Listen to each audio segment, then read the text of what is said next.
Guys, magandang araw. So, yun guys, ilang araw na lang po kami dito sa aking tindahan. So, makapag-tinda po ulit. So, yun nga, nagtingin po ako ng mga pwesto. Mahal po. Kaya po lang, mura kadalasan sa mga napagtanungan ko ay 13,000, 12,000. Mga ganun. Meron din naman 6,000. So, depende sa laki siguro. At hindi po biro, no? So, yan. Yaw-yaw lang tayo ng asari kasi nakakainit. So, ayun po tayo nag-aris-aris po sa ating tingnan. So, tumitingin po ako kung ano bang gagawin namin ay upo na lang ba kami maghapon, magtinda ba kami, o So, medyo ako ay nami-miss ko po na hindi ko po na-explain yung aking naramdaman. So, yun nga, alis na kami sa bahay, alis na rin ang ating tindahan. So,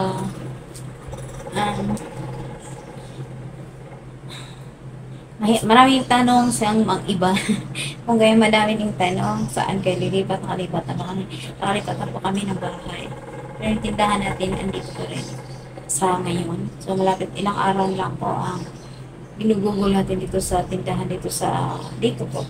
Ako'y nagpapasalamat po sa mga taong tumulong sa amin na hindi ko man kayo na isa-isa, pero alam niyo na po kung sino po kayo. Sa pag-build dito sa aking tindahan na talagang, alam mo yun, 4 years din po yung aking tindahan dito. Magpo 4 years. Kasi November po yun. So, June po ngayon. So, 3 taon ligit na ano tayo. So, hindi po madali at maraming salamat po sa mga taong ginamit ng Lord. Ginamit po sila na makatulong po sa amin. Maraming salamat lalo kay Miss M. Saan ka man. At thank you so much po talaga. So, ayun po, yun nga, ay medyo Miss M, Ate Shawi, sa mga super chatters, to all the viewers, super chatters, to mga salamat din.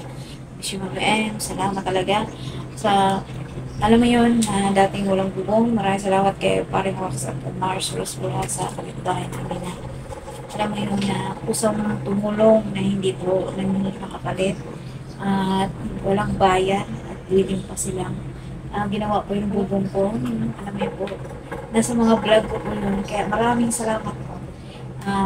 Baka sa sunod na araw, araw mga 2 days na lang siguro kami dito magtinda. At ako ay naghanap po ako ng pwesto na mapagtindahan. Hindi ko po alam kung sari-sari store po ba. Medyo sobrang mahal. Grabe. Kailangan meron pang 100,000 para makapagsimula. Sana all 100,000. Hindi naman po pwedeng hindi tayo maghanap buhay. So sa ngayon, unang mga paninda ko, nakadadalhin ko po muna sa aming gatherhan. At magtindahan muna kami na kung saan man. So, medyo hindi po biro na ayun nga, kailangan nating tanggapin ang katotohanan.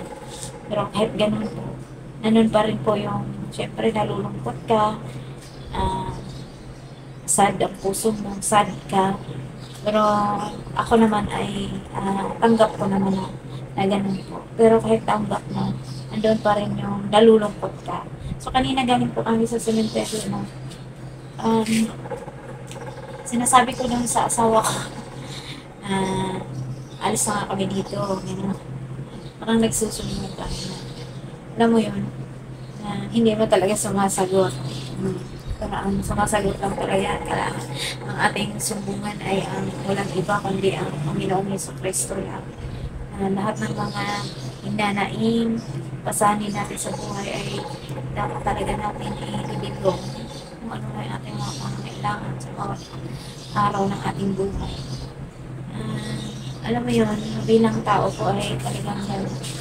Pero salamat pa rin dahil sa katayuan nga po namin, marami pa rin blessing na lumating na minsan hindi po natin naisip na ipagpasalamat. So, kaya marami pong salamat sa mga taong tumulong. So, ayan, mamimiss ko po yung aming bahay. I miss so much my house, my store. Nandito po kami nag-grow. Minsan hindi po talaga perfecto yung maging tindero namin dito sa amin, sari-sari store. Hindi po perfect yung pag-negosyo namin, pero napamahal na po namin kahit na munti ang aming tindahan. Hindi lang kasi yung lang, grabe po ang ginawa sa aming tindahan ng kahit na maliit, pero yung nakakaraos po kami na wala po tayong ibang inaasahan kundi ang Lord at ang ating tindahan.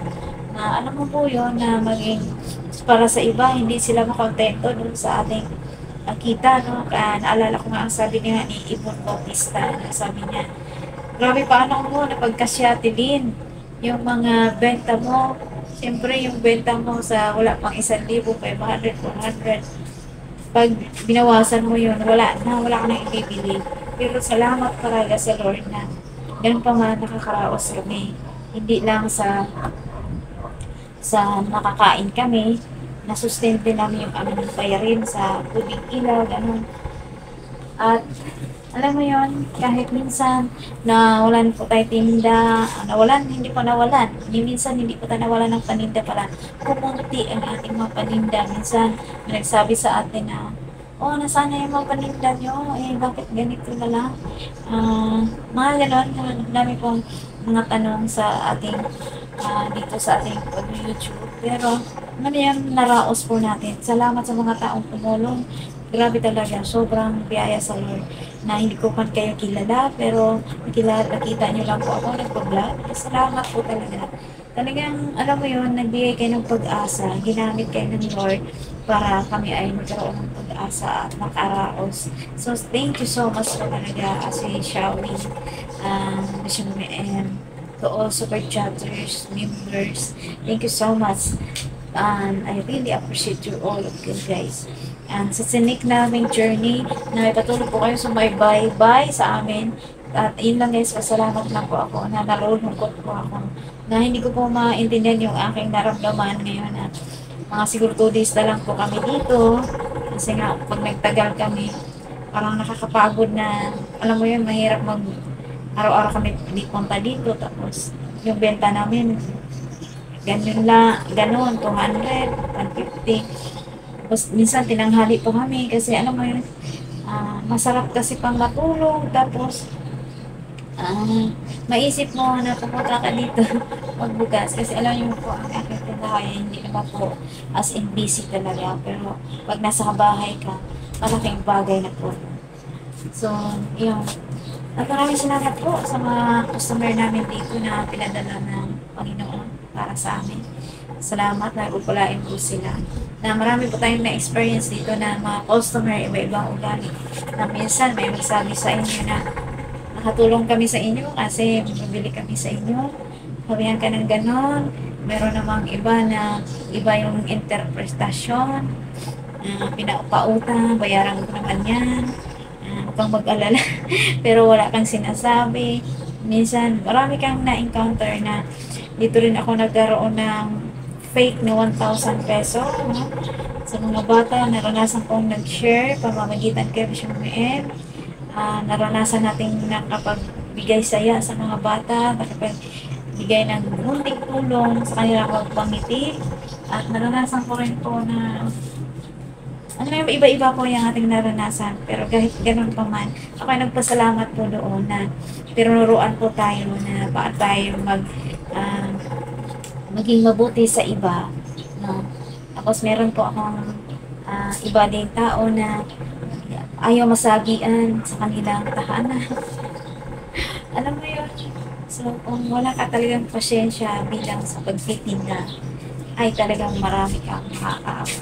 Minsan din tayo, nilalaban mo yung rights mo. So, minsan naman, maano ka rin. Pero ganun pa man, salamat po sa inyo na naging matatag pa ako. At salamat din na binigyan ako ng Lord na mahaba pang pasensya sa mga iba-ibang na-encounter natin sa bawat araw dito sa mundo. So, ayan. Thank you. Yung mga tinda, may mga customer na binabalik yung mga paninda kasi ano daw, ganito, ganito, ganito. Although hindi ka naman po ang gumagawa ng Lucky Me, ano mga pagkukulang ng Lucky Me, or sample lang, ano mga pagkukulang ng Magic Sarap, na ikaw yung napagpuntungan ng kanilang pagkukulang sa mga Magic Sarap. Ano ba, yung Magic Sarap naging asin. Kasalanan ko ba yun? Alam mo yun, na pinapaliwanag mo pero ikaw po yung nasasasaan kasi ikaw yung nagpunta. So, kumbaga, ikaw lang din yung bumili. At naranasan ko rin dito sa, ngayon, iba-iba po na, salamat po sa inyo na, no? Namimiss ko po ang aming munting tita. So, ayan, salamat po sa inyong lahat. And see you our next vlog, my next vlog. Thank you so much and God bless.